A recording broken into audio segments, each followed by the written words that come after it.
The horns had been going since dawn, and by the time we crested the Marrow Pass, the whole white world was screaming for her blood. I rode at the front because it was my land they had chased her into, and a king who lets another man's hunt run loose through his own snow is no king at all. 200 riders strung out behind me down the pass, southern wardens in their black and silver, their hounds baying so hard the icicles shook loose from the pines. Somewhere ahead of all of us, alone and on foot in snow to her knees, ran the woman they called the convict killer. I had never seen her. I knew only what the warden Merrick's rider had told my steward 3 nights past, that a murderess had broken free of the lowland courts, that she had put a blade in a good and noble lord, that the price on her was more gold than most men saw in a lifetime, and that she was running north, toward my hold, and would be run down on my ground whether I willed it or no. A king can refuse many things. He cannot refuse a lawful hunt crossing lawful borders after a lawful killer. So I had put on my furs and taken up my hunt and ridden out to see the thing done cleanly, because if blood was going to spill in Ashenfell snow, I would have it be quick, and I would have it be witnessed by me. That was the plan. I want you to understand that was the whole of it, so you understand what came after. We had her scent by mid-morning. My wolves had it, not the southern hounds, my own great gray wolves that run the ridgelands of Ashenfell and answer to no leash.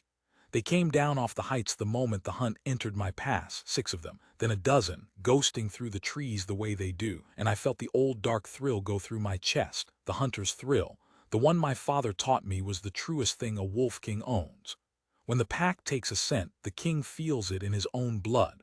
I felt it then. I want that understood too. We ran her up the frozen throat of the pass, where the walls close in and the snow lies deepest, and I knew, every man there knew, that she had nowhere left. The pass ended in a cliff and a frozen falls. Beyond it was nothing but a drop and the Marrow River locked under 3 feet of ice. She had run herself into a stone bag with one mouth, and we were the mouth. "She's cornered, my lord," said the southern captain, riding up beside me, his face bright and ugly with the end of it. "At the falls.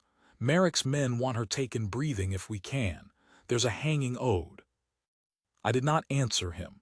I had kicked my horse ahead because my wolves had gone strange. You have to know my wolves to know how strange. They do not falter. They do not break a chase for anything short of my own voice, and sometimes not even for that. But as we came up the last of the pass into the wide white bowl beneath the frozen falls, the whole pack of them slowed. Then they stopped. Then, and I have run hunts in that pass for 30 years and never once seen it, they lay down in the snow. She was standing at the foot of the falls. I had built her 100 ways in my mind on the ride up, the way you do a name with blood on it. I had built a hard-faced woman, a killer's woman, sharp and cornered and spitting. What stood against the ice was none of that. She was small, and she was ruined by the running, her cloak torn to a rag, one sleeve dark with old blood, her boots split, her hair come loose and frozen at the ends. She had put her back to the cliff because there was nowhere else to put it, and she held a broken branch in front of her, the way a person holds the last thing they have. Her face was gray with cold and want, and her eyes, when they found me at the head of 200 riders, did not beg. That is what I noticed first, before anything else in me had a name for it. She did not beg. She looked at the death coming for her, and she lifted her chin, and I felt something in my chest that I had spent my whole hard life keeping shut, simply open. Like a hand that has been a fist so long it has forgotten it was ever anything else, and then, without permission, opens. The hunt died in me. I have no other way to say it. The thrill my father named the truest thing a wolf king owns, the pull toward the kill that had never once failed me, it went out like a snuffed candle. Where it had been there was only her, and a silence, and a certainty rising up through the cold that I could not have explained to a single man behind me. Not her. Never her. Anything in the world but her. My wolves had known it before I did. That is why they lay down.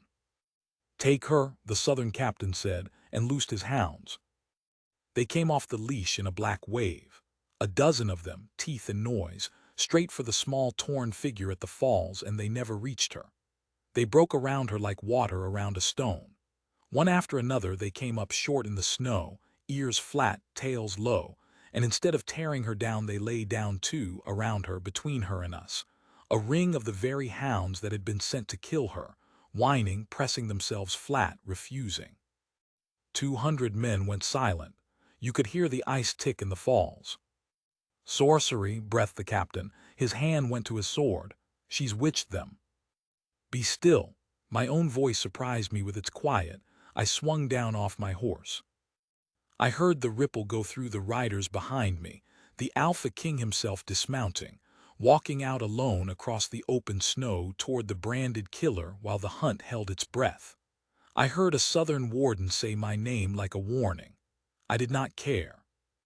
My wolves rose as I passed them and fell in at my flanks, not hunting now but guarding, their great heads swinging to keep the southerners in view, and I understood without being told that they had chosen their side, and it was not the side of the law that had brought them here.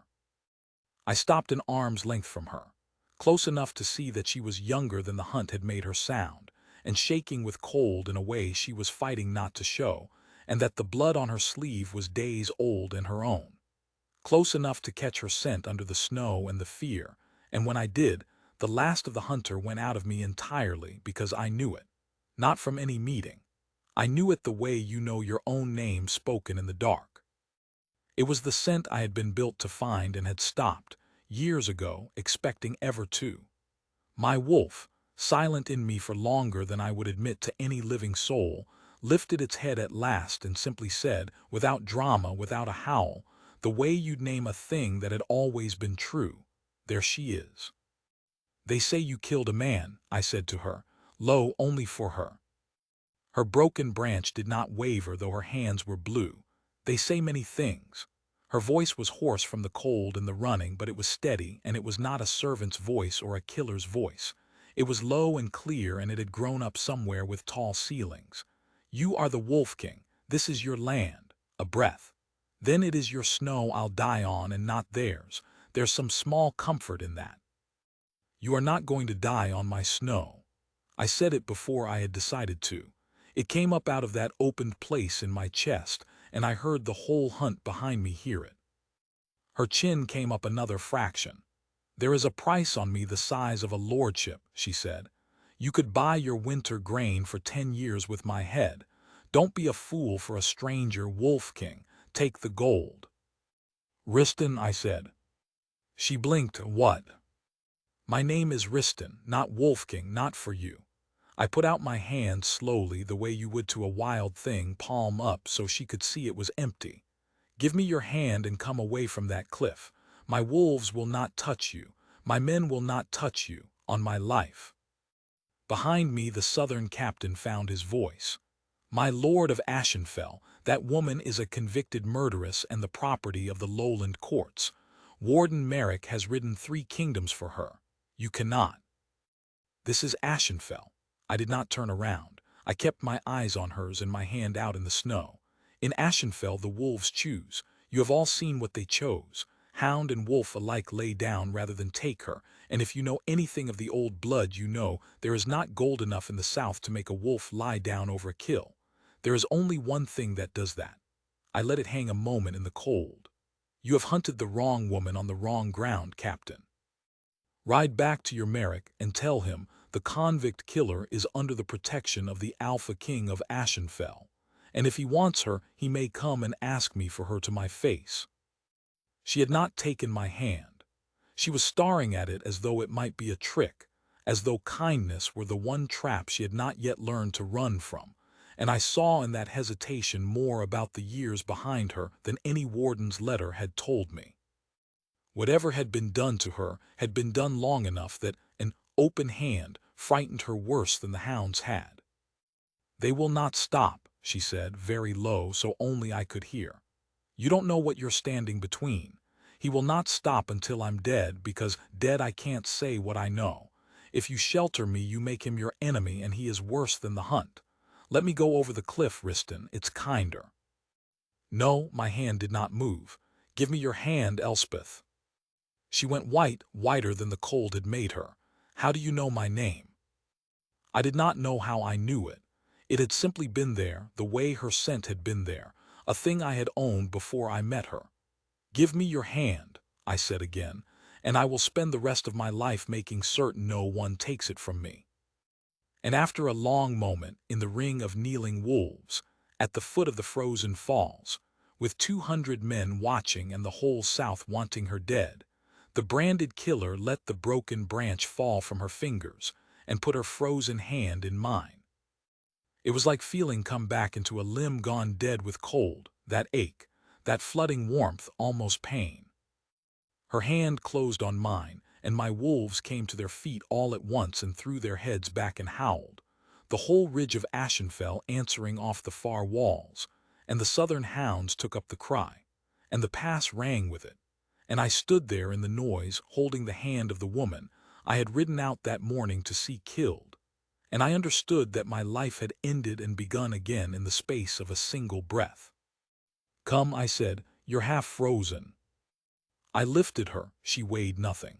She weighed like a thing that had not been fed in days, and I carried her to my horse through a hunt that did not dare to stop me, and I took her up into Ashenfell, and I did not once look back at the men who had brought her to my snow to die. She slept for a day and a half. I gave her my own chambers, which set the whole hold whispering, and I set my oldest serving woman Baron to tend her, and I sat outside the door of my own rooms like a hound myself, while a stranger with a price on her head slept in my bed, and I did not care one whit what the hold made of it. 3 times in the first night I heard her cry out in her sleep, not words, just the small broken sounds of someone running even while they lay still, and each time my wolf strained in me to go to her, and each time I made myself keep the door shut, because a woman who flinched from an open hand did not need a king in her room while she slept. Baron came out gray-faced near dawn.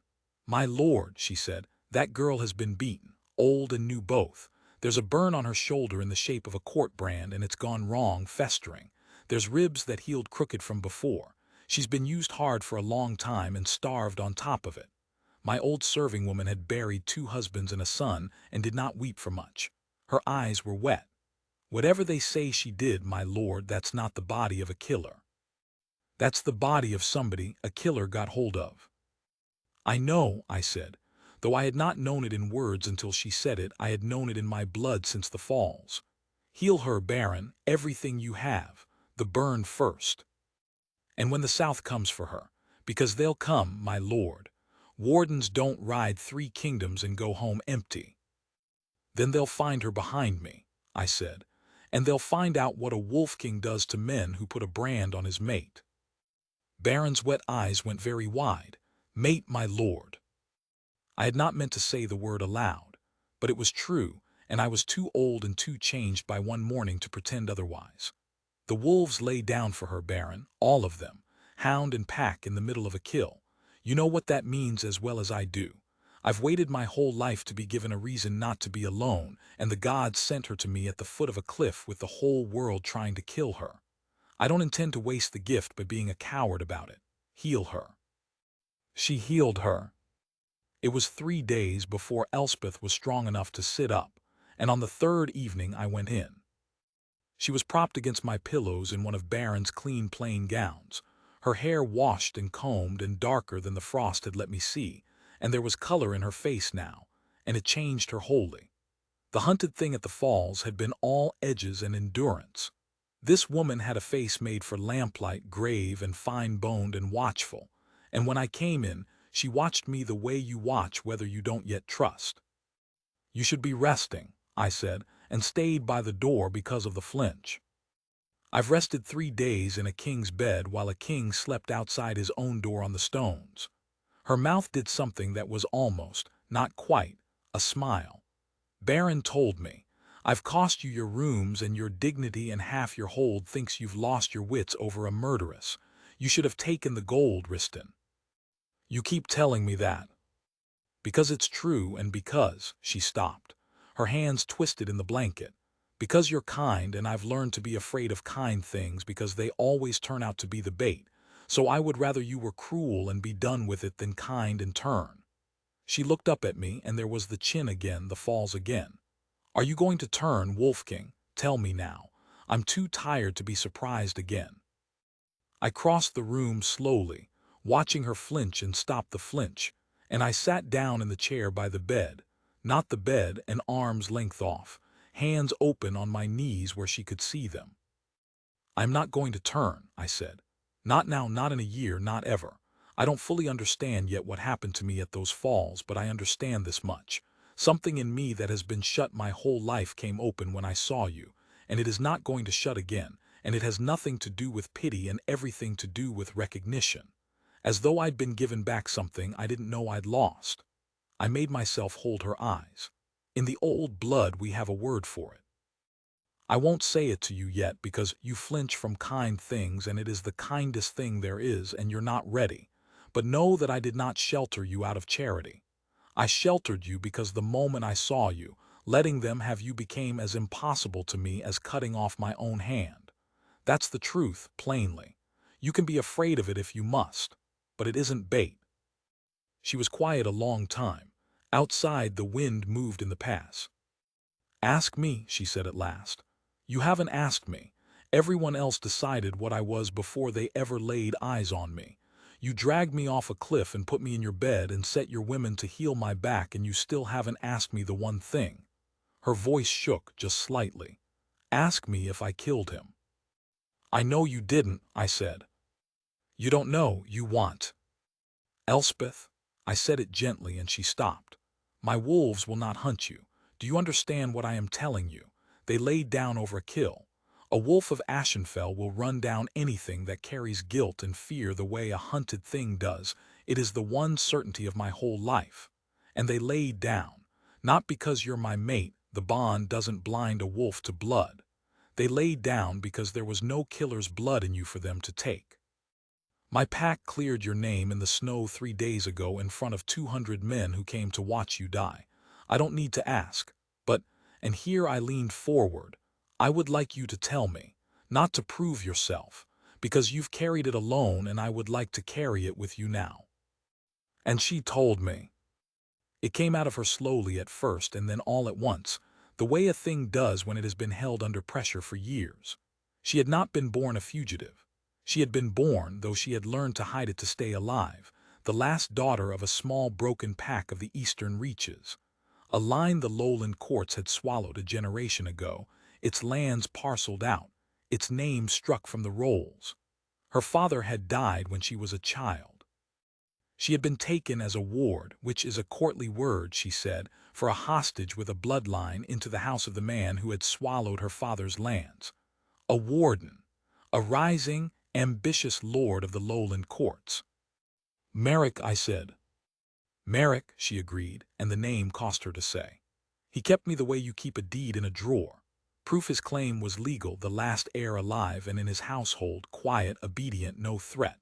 As long as I was small and frightened and mine to control, my blood made his stolen lands lawful. He fed me little and let his people use me hard so I'd stay small and frightened. That's the brand on my shoulder, Riston. That's his ward mark, so everyone would know whose I was." She said it without weeping. The not weeping was worse than weeping. I lived like that a long time. Long enough to stop expecting anything else. What changed? The old lord died. Merrick's uncle, the man who'd actually held the seat above him.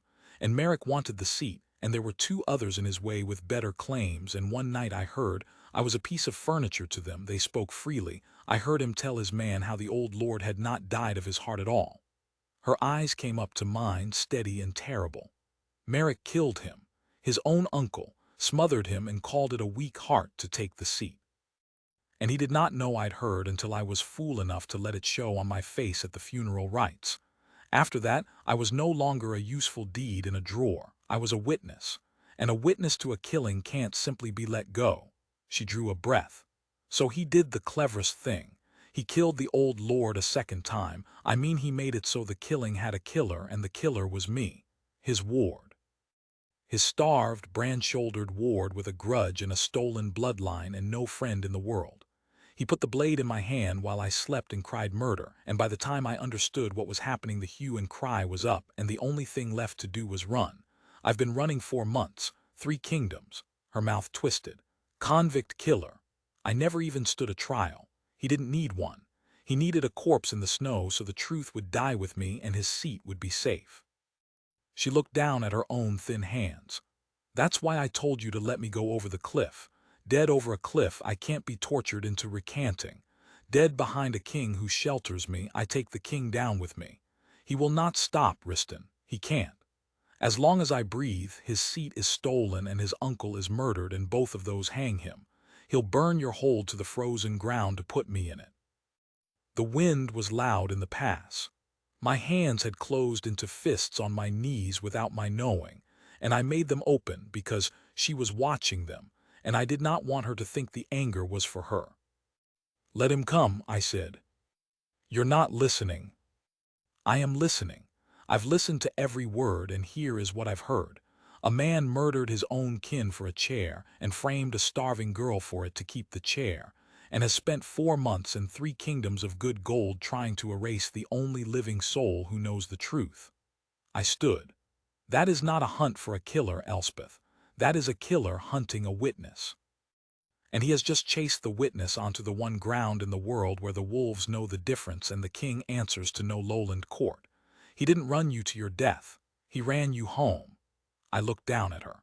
You said dead you can't tell what you know. Then don't be dead. Be alive and be believed, and let me put the truth where the whole of the North can hear it, and let him do the running for once. She stared up at me. Something moved behind her eyes that I had not seen there yet, not the endurance, not the fear. A dangerous, unfamiliar thing. Hope, maybe. She looked like it hurt her. No one believes a branded woman, she said, but it came out unsteady, half a question. They'll believe my wolves, I said. They already did, in front of 200 witnesses at the falls. And they'll believe old Baron, who's washed a court ward brand on your shoulder gone septic from years of ill use, and the crooked ribs that healed before you ever came near the old lord. And they'll believe you, Elspeth, when you stand up in my hall on your own 2 feet and tell it the way you just told me, because I have never in my life heard the truth sound more like the truth. I put out my hand again, palm up, the falls again. But not tonight. Tonight you rest and you eat everything Baron brings you, and you let yourself be somewhere safe for the first time in 4 months. The reckoning can wait for morning. Will you take my hand? She looked at the open hand a long moment. Then she put hers in it, quicker this time, only a small flinch, half the flinch of the falls, and I felt again that flood of feeling into a cold, dead place. And I saw by her face that she felt something too, some echo of it, and did not have a name for it yet and was afraid of it, and did not pull away. Why, she said, why me? You could have your pick of any woman in the North who isn't hunted by 3 kingdoms. Why spend your hold and your name and your peace on the one woman in the world it costs you everything to keep? Because there was no picking, I said. I want you to understand that because you keep looking for the angle, for the bait under the kindness, and there isn't one. And the reason there isn't one is that this was never a choice I made. Some things a man chooses. This chose me. The moment I saw you at those falls, the whole of my life rearranged itself around you, and there is no version of me left that could have ridden home and left you to die. I didn't decide to love you, Elspeth. I looked up and it had already happened and it was already done, and all that was left for me to do was be brave enough not to run from it. I closed my hand gently around her cold fingers. You've had 4 months of running. Let me be the one who stops. She did weep then, quietly, without sound, the way a person weeps who learned long ago that weeping brings a hand across the face, and so learned to do it silently. I did not reach for her. I only kept her hand in mine and let her, and after a while the wind fell in the pass, and she slept. And I stayed by the bed until Baron came at dawn and found the Alpha King of Ashenfell asleep in a chair with a hunted woman's hand in his, and had the good sense to say nothing at all. The South came 9 days later. They had grown, of course. A warden riding to reclaim his lawful prisoner from a stubborn wolf king does not ride alone. He rides with authority, with a magistrate of the lowland courts and a company of the black and silver and a rolled writ heavy with seals. And he rides slowly, so that word runs ahead of him, and every petty lord along the way understands that the man coming is a man with the whole weight of Southern law behind him. Merrick meant to take her by law if he could and by force if he must, and he meant everyone watching to see the Wolf King made to bend. I led him into my hall. That surprised him, I could see it, the small check in his stride when the great doors opened, and I did not make him wait, did not make him freeze in my courtyard, but had him brought straight up the long, cold length of Ashenfell's hall to where I sat my seat with my wolves along the walls. He was younger than I'd expected, and handsomer, with the easy carriage of a man who has never once in his life been made to answer for anything. He had a good cloak and a good sword, and a smile he put on for me like a glove. Alpha King of Ashenfell. He bowed exactly as low as law required and not a hair lower. I am Merrick, warden of the eastern marches, and by the death of my late lamented uncle, holder of the seat of corn by the water. I've ridden a long, cold way. I'll be brief, for both our sakes. He gestured, and his magistrate stepped up and broke the seals on the writ with a flourish meant to be heard.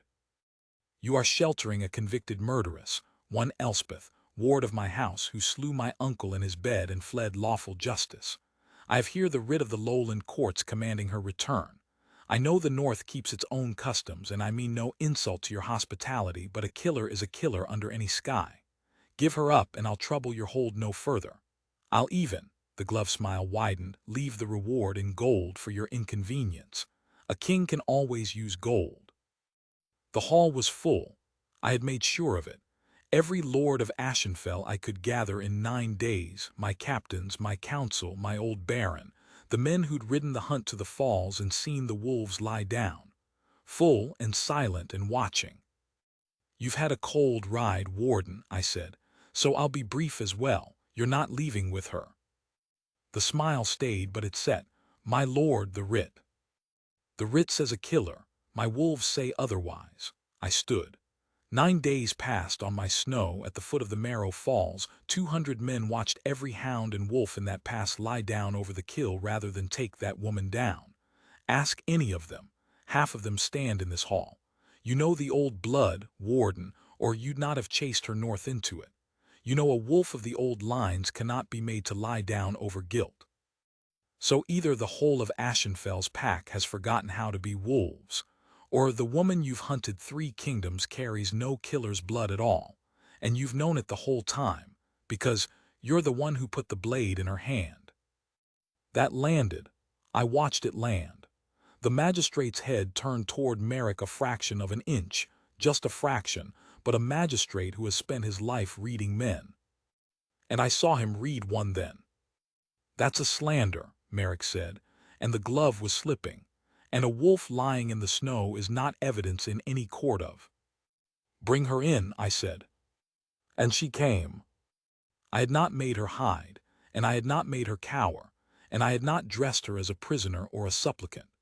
She came down the length of my hall in a plain dark gown of barons, her head bare, her hair loose, the healing ward brand on her shoulder covered but her face uncovered for every soul in that hall to see, and she was not the ruined thing from the falls, and she was not the frightened ward Merrick had kept in a drawer. 9 days of safety and food and being believed had put something back in her that 4 months of running had nearly killed, and she walked into the hall of the man who had framed her for murder with her chin up and her hand steady, and I watched Merrick's face when he saw that she was not afraid of him any more, and it was worth every risk I had taken to see it.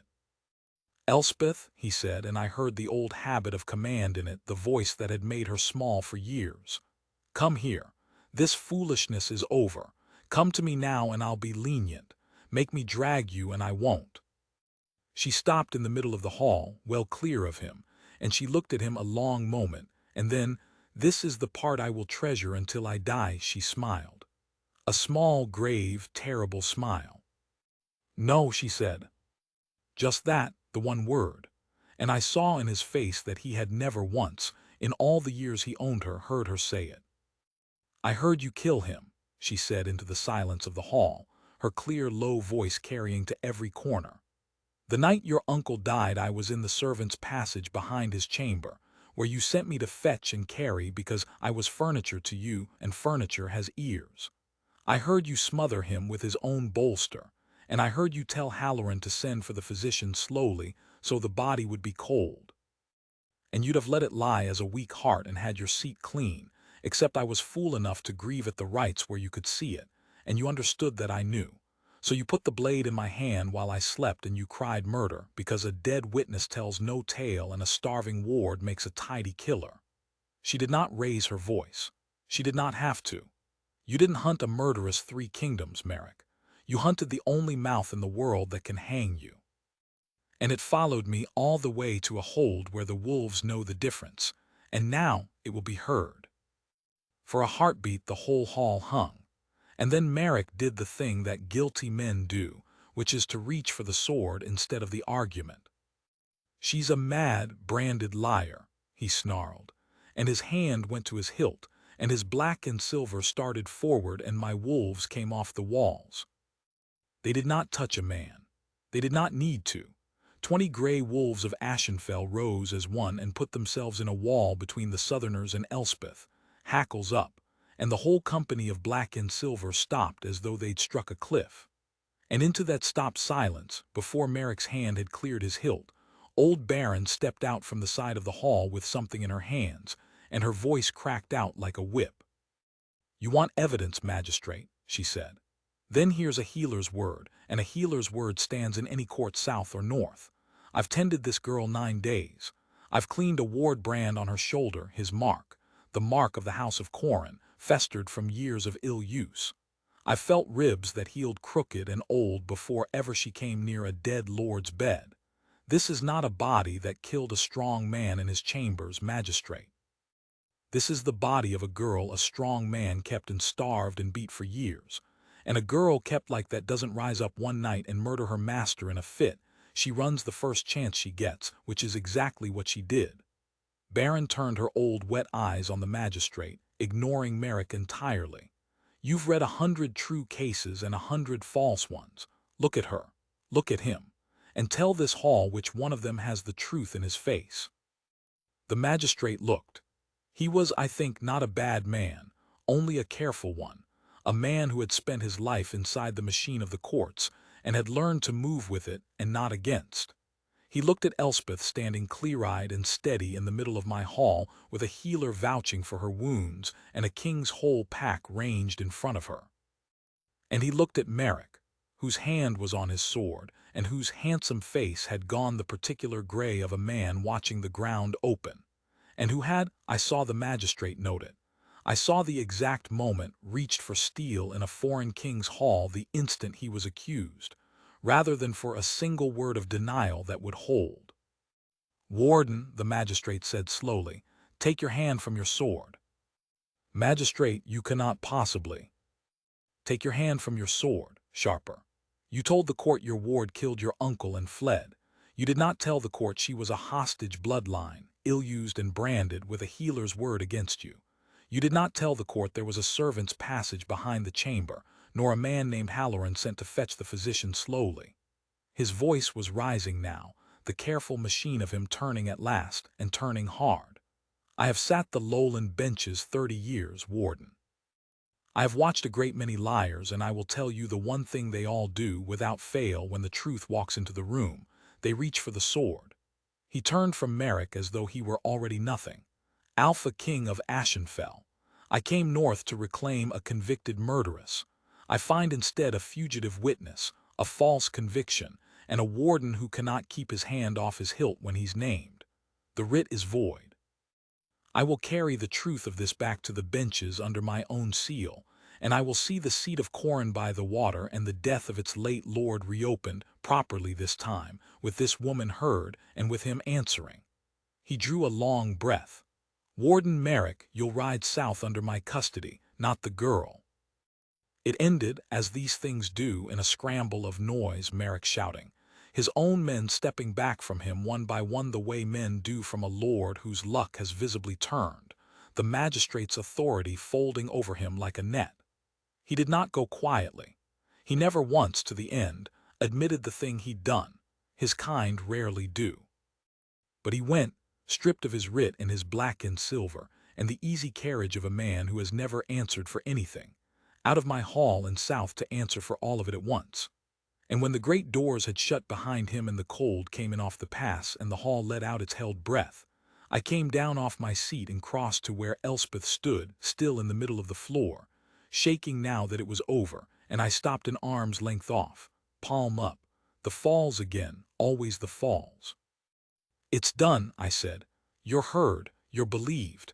The brand's a lie now and everyone in the north knows it. No one will ever hunt you again." She looked at my open hand, and then at me, and her steadiness cracked all at once.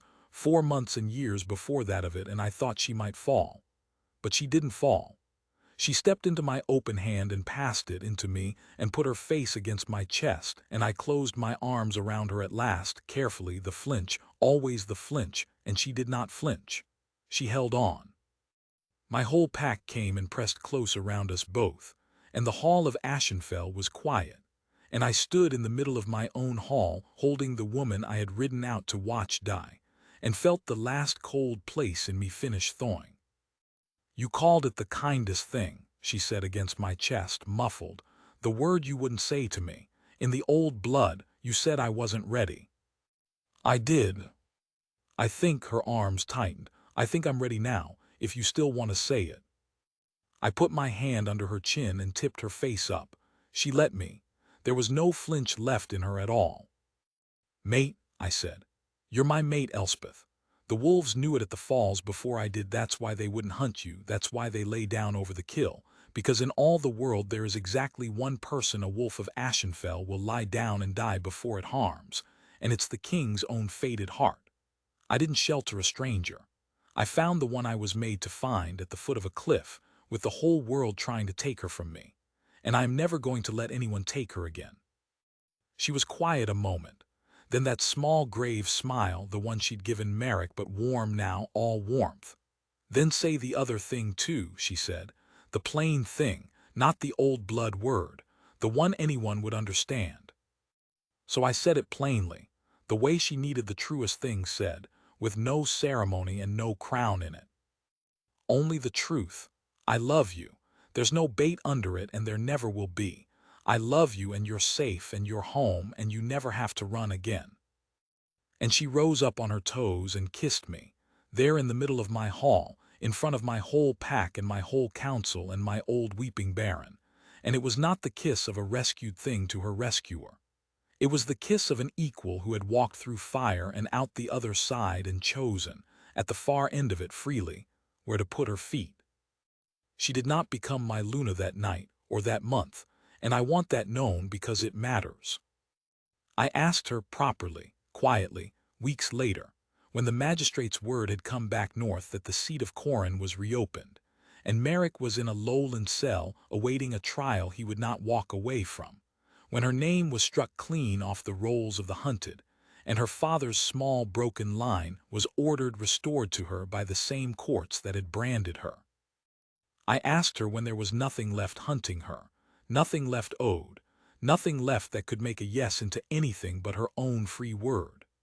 I asked her in the small warm chamber off the hall, by the fire, with no witnesses and no wolves and no crown in sight, because I did not want her ever to wonder if she'd said yes because it was the safe thing or the grateful thing. "You could go anywhere now," I told her. "Your name's your own again. Your father's lands are yours. There's a whole life south of here you were owed and robbed of, and you could go and live it, and no wolf and no warden would ever stop you. I would help you go if going is what you want.